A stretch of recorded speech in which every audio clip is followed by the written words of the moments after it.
You can use piping gel to attach it. Okay. I'm actually going to cut a little bit of a slit right where it's going to go. And that's why I said I have little tabs on the other one, so you can actually shove the tab in there. Oh, very cool. Yeah, on my patterns. On the actual pattern? On the actual pattern. That will give them? Yes. Cool. But I'm just going to do a little cut. Right into the cake? Right into the cake. All right. Piping gel. Okay.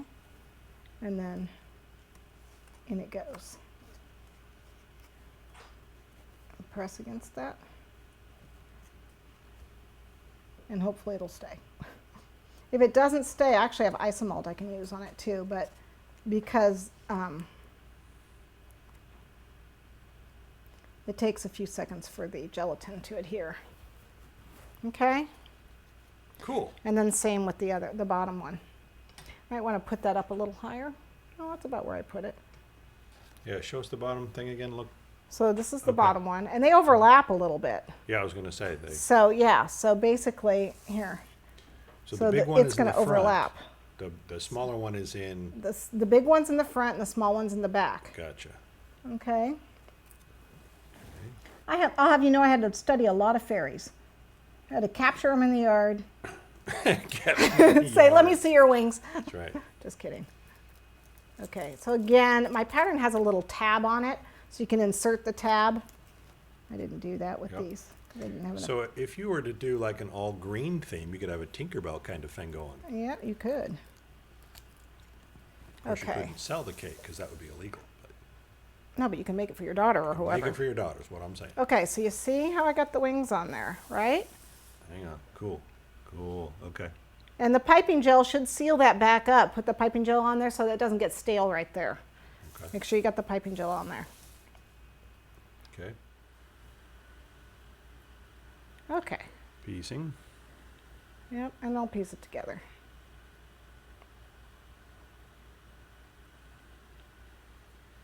Yay. You get the idea. And then we paint it with gold. I'm not sure where my gold is. I'll put it down somewhere. Oh, it's over here. So you paint it with the gold, and then... Gold luster dust? Yep, gold luster dust. And again, either with the oil or the vodka. So after this is all painted, and after you put both wings on there... And you have to do every other center. Hold on. Every other center with the Every flower? other center with the flower. Okay. So let me turn this around so you can see it. It's hard to paint off to the side. Yeah. Look at that. Okay, so now you do the same thing. Every other one would have a flower. Every Okay. one of these bars would have a flower on it. The next one's going to be purple. So okay. you know. Okay. Okay. And then there is one last thing I did do with the other cake, and that was painting the drops. And So I just took, like vines or something? yeah, they're like vines. So it would look kind of earthy. So again, it's a little bit of the green luster dust Cool.